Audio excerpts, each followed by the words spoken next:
Well, it's time to lace them up and hit the hardwood, where the name of the game is win, and you get to play again. Lose, go home. Steve Perez, Louis Weiner. This is Aztecs All In. We're all in on Aztec athletics, and this is the time of year where the Hatters in March get mad, and the dancers go big. And speaking of light on his feet, we say hello to Louis Weiner. Yeah, twinkle toes. That's me. They say that the Christmas is the happiest time of the year. No, for me, it's tournament season, Steve. This is awesome. Yes, it is. And in this edition, under the win and play again motif, Aztec women triumph in their Mountain West basketball game against New Mexico in Las Vegas. And the Aztec men get set to play in the semifinals against Boise State in Las Vegas, where Aztecs All In will be there to bring you all the action. And while March Madness is starting to heat up, we hear from graduating seniors Jared Coleman-Jones, William McKinney III, Kimo Ferrari after their big senior night win over Nevada. And don't look now, but Aztec football is back, baby. It's really strange they start Aztec football during tournament time. Yeah, well, that's the way it goes. Let's get to the women in Vegas, right? That big win, 63-53 over New Mexico at the Thomas and Mack. The Aztecs were the 4th seed, Lobos 5th seed. The teams battled to a 31-all tie after 2 quarters, and then the Aztecs clamped down in the third. They held the Lady Lobos to just 5 points. They had a big lead to start the final quarter. They led that one by 9 with 5:27 left, but the Lobos went on a little 7-0 run to pull within 9. But the Aztecs also give them a little light by going on a brief lull, but they figured out a way to come back and end up polishing off the Lobos, 63-53. Good game. Aztecs couldn't hit a shot early, Steve. They were down 26-18 and then outscored New Mexico 45-27 the rest of the way, so they figured it out. Double figures for the Aztecs. Adryana Quezada, 12.6 rebounds. Kelly Clark, 12 points, 9 rebounds. Jaslyn Green, 11 points, 2 steals. And so 3 Aztecs in double figures. Kim Villalobos, 8 points, 4 assists, 2 steals, 1 block. A very significant contribution. Adryana Quezada, post-game talk with the Mountain West Network, talked about standing up to the Lobos' first shot and looking ahead to UNLV. I think you always have to know that they're going to try to punch you in the face metaphorically, but you as well, you got to take it and you got to give a hit back. And that's the main thing going on is you take it, but you also got to give your best. Obviously, it's UNLV. We know they're 3P, and we just got to go and focus and be us at the end of the day and just have fun out there. Aztecs also had help from the bench. Naomi Paganaban, 8 points, including 2 for 2 from three-point range. Caitlin Hamilton, significant minutes, 4 points, 3 assists. They forced 22 turnovers, Steve, and though they were out-rebounded 41-31, they still won the game. They shot 46%. You shoot 46%, you'll win a lot of games. And the Aztecs now will face number 1 seed UNLV Tuesday, 5 p.m. in the semifinal game. And the Aztecs are one of only 2 teams, Steve, that beat UNLV during the regular conference season. And Aztecs head coach Stacie Terry-Hutson talked to the Mountain West Network after the game. She says the key to the turnaround was focusing on what San Diego State basketball is known for. She also talks about the job from the bench and the mindset going up against UNLV in that rubber match after a season split. I just told them we got to defend. I didn't think we did a great job defending in the first quarter, and I thought we got stops when we needed to, and that's really what it was. Our defense started leading to our offense. We got going. I thought we got great contributions from our bench. I mean, Kaylin Hamilton was phenomenal. Jaslyn Green was very, very good. And then obviously you talked about Callie. I just thought our bench was really, really good tonight. Before the game, we talked about what are you willing to do to get a win? And we revisited that at halftime. I thought they threw a really hard first punch at us, but we responded, and I was proud of that. But I thought we came out in the third quarter and really put the game in our control. So I was really proud of our third quarter effort. And again, it was a team effort. We had a lot of good things coming from our bench. We got to have fun. The pressure's not on us. We know that we're about to face a really good UNLV team, but we think we're a good team too. So we're going to watch film, study, rest, and then give it all we got. And of course, that isn't that rematch in last year's championship game. The Aztecs go into it riding a 6-game win streak, Louis. Good luck to them. A couple of things to note first about the Aztec women's team. Veronica Sheffy named to the All Mountain West Conference team for the season, and Naomi Paganaban, that's a tough one, but I think I got it right, was named to the all-freshman team, Steve. So congratulations to them. And they move forward, and the Aztec men hope to do the same thing, huh? Ask me again if I'm going to be able to go with you to Las Vegas. Are you going to be able to go with me to Las Vegas? No, I can't go to Las Vegas unless, I figured it out, unless Elon sends his Gulfstream and scoops me up, and puts me up out there and invites me to help him spend some of his musk bucks in Vegas. That's the only way at this point. So you have fun. Well, good thing you can watch it on the CBS Sports channel. Not CBS, yes. So what do we have ahead for us in that whole panoply of games? Yeah, well, the Aztecs play Boise State Thursday at 2:30. That's a quarterfinal game. That's 4 versus 5. So the Aztecs do not get to play one of the teams that win on the play-in day, unfortunately, but they're in the same bracket as New Mexico. So if New Mexico wins their game in the quarterfinals, then the Aztecs would face off against the Lobos, who they split with during the season, and that would be the early game on Friday night. So good thing about the Aztecs, if they do make the semis, they don't have to play in that late game, and there is an advantage to that. And good to see the Aztecs finished out the season strong, Steve, against Nevada. It's fun to go to that tournament because you basically see the best of all the Mountain West get together on the same hardwood. You see the pep bands and the cheer squads, everybody just getting together, and then one by one, the fans and supporters of the opposing teams disappear as they get knocked off. The Aztecs hoping them and their fans can stick around for a while. It's been 7 straight years in the Dutcher era that they have gone to the championship game, so a lot of people say that is the minimum. Yeah, and Thursday is a great day with 4 games. You get there at noon. You're there till like 11 o'clock. And you missed, don't forget Barrel Man, Steve, Wyoming. Was he there last year? I don't think he was there last year. Maybe, I hope he's still with us. Okay. Older guy who wore a barrel as his clothes. But anyway. All right. Is that enough talking about the tournament upcoming? And can we do a real quick look back at senior night where the Aztecs put it to Nevada? Yeah, let's do it. 6 seniors honored: Ryan Schwartz, Desai Lopez, Demarche Johnson Jr., Kimo Ferrari, Wayne McKinney III, a.k.a. Dub McTray, and Jared Coleman-Jones. These days, collegiate players able to extend their playing careers with graduate transfers and such. Senior ceremony with the framed jersey, joined by families at center court. Coleman-Jones, consistent starter, good for at least 7 points a game, along with at least 5 rebounds. He had 16 points in the signature win against Houston.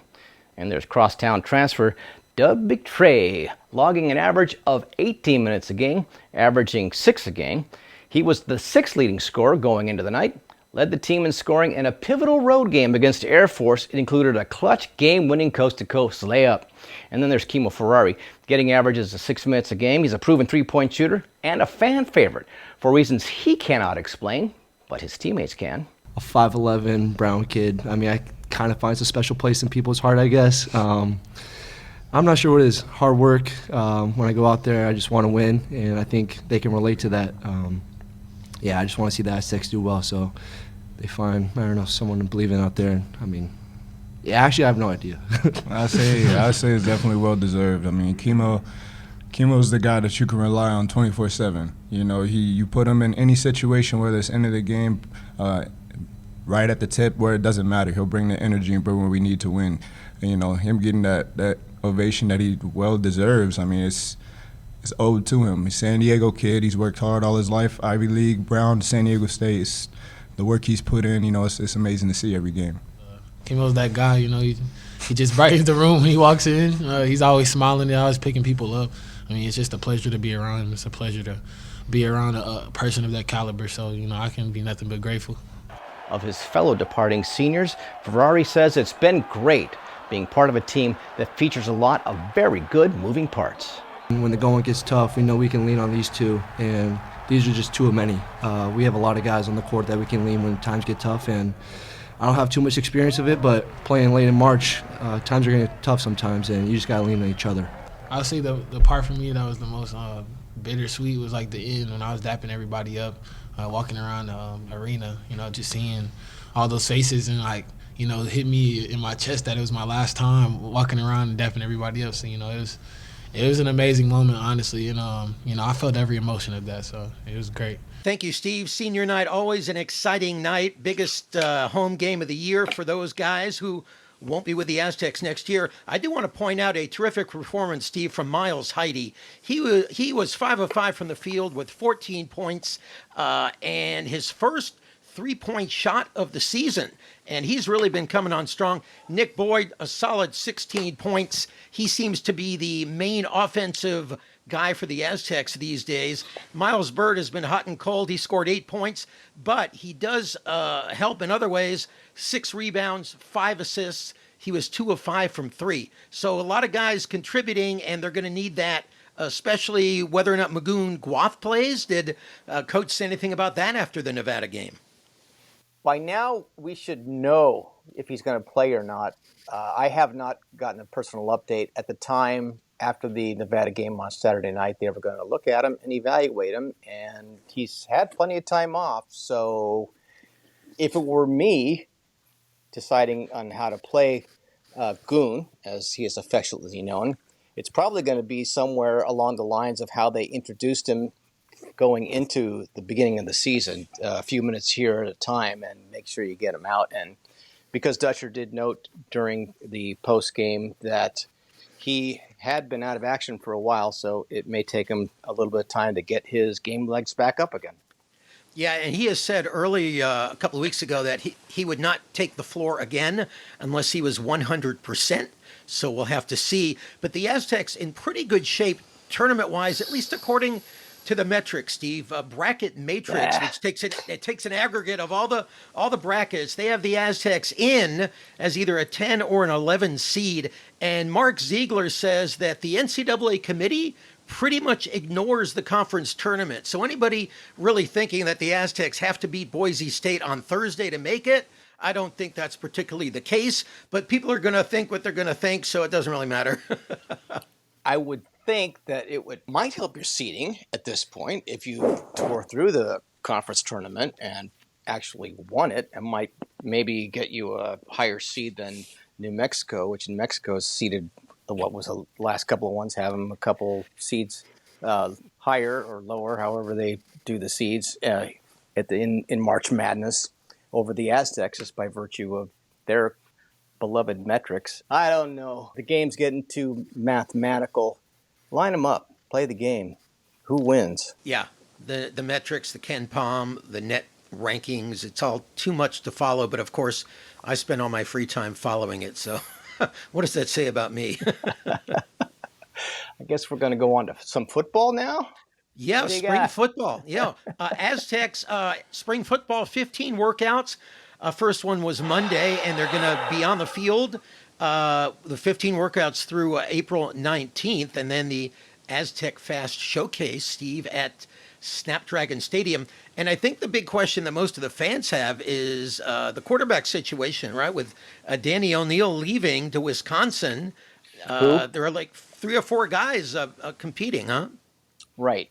That's a big question mark going into this one. There was a little bit of news out today from the program about the hiring of Khalid Davis as the program's first general manager. He was last at Notre Dame, director of recruiting, and Notre Dame, as you may know, was runner-up in the 2024 college football playoffs. He's only 25, and he's going to take over probably some of the big picture operations and hopefully help Sean Lewis with some of those things. And some of these things sound almost like a professional level talent acquisition department, overseeing the roster management, financial allocations, recruitment, and he will also serve as the primary liaison for name, image, and likeness partnerships, handling player contract negotiations, agent communications, and financial packages. Yeah, when we were in school, nobody would have thought of that would ever happen. But, you need somebody there. With Bill Belichick being hired at the University of North Carolina, he's turning that into like an NFL-type run place, So I guess you got to follow suit or be left behind. Right. Aztec football, of course, nowhere to go but up after closing last season on an 0-6 skid. First of 15 practices was on Monday, and there were some familiar names out there to greet the media in attendance. Ross Ulugalu-Maseuli, who looks to come in and help anchor the Aztecs offensive line at center. There's Trey White, the all-everything edge rusher. White was out wearing number 2. That's his old number from Eastlake High School days. And then, of course, head coach Sean Lewis, excited as always to get things started. And he likes to call it the ultimate team game. Ulugalu-Maseuli says despite the new faces, the team's bond forms over a common one: pain. Build a bond through pain. Yeah, through pain. That's the best bond you can build. So winter conditioning, spring ball, going through those days where it's hard to get through a day. That's where you build a bond with that teammate that you know you can trust, and later on down the road. That's the best way to build a bond. You got guys going through it, guys not like people are gonna want to quit. Like it's just, but that's where you put your arms around your brother, and that's when they're gonna trust you more. That's how you build the best bond, is through pain. Through tough times is when you build that best bond. It's the first day of actual being able to contact, and O-line being able to actually run feet, like get a fit, run their feet. You got guys wanting to finish out there right now. That's all it comes down to, effort. And if you have an O-line that puts in effort and puts in that work, I mean, you can't go wrong. I mean, whether they get the assignment right or wrong, as long as they're pushing through the play all the way, you can't get too bad. Now here's Trey White on his new number, number 2. It's one that felt comfortable from his high school days, and how he earned his new number the old-fashioned way. Well, it's something you got to earn. You got to start with the red shirt. Once you earn the red shirt, then you earn the ability to pick a number. So I was one of the first people, first to 5, to earn a red shirt. So I earned this number. And nothing's going to be handed to you in this game. You got to earn everything. It takes hard work, to get to the place you want to be, to get to the level that we want to reach. So, starting at a clean slate with the white shirt, everybody's the same. Until you earn that new color, you got to earn the right to wear the Aztec logo. So I remember what happened last year. We're 9 points away from having a bowl game record. You know what I mean? So that's a big part in what we're doing. We always remember that 9 points, and we just want to improve and compete and be better every day, +1 to be better than we were last year. Here's Coach Lou talking about the evolution of the idea of earning your number this year.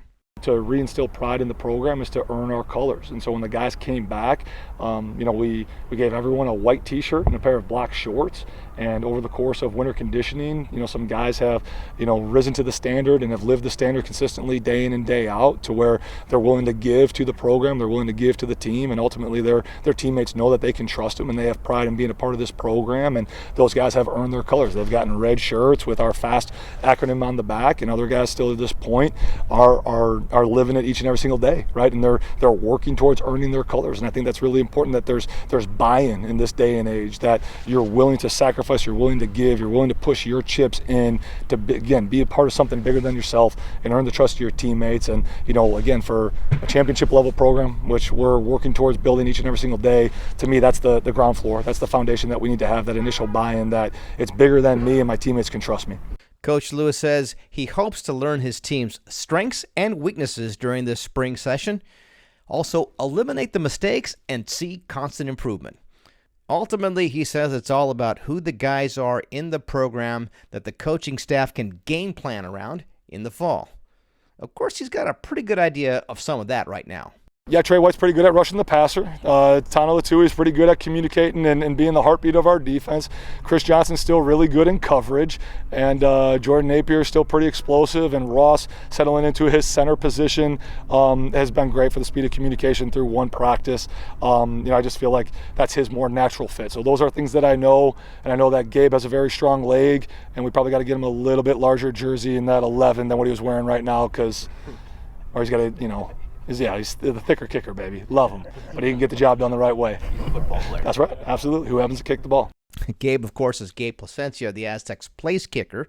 He played on the line in high school, and I've noticed he likes to go and mix it up after he kicks off.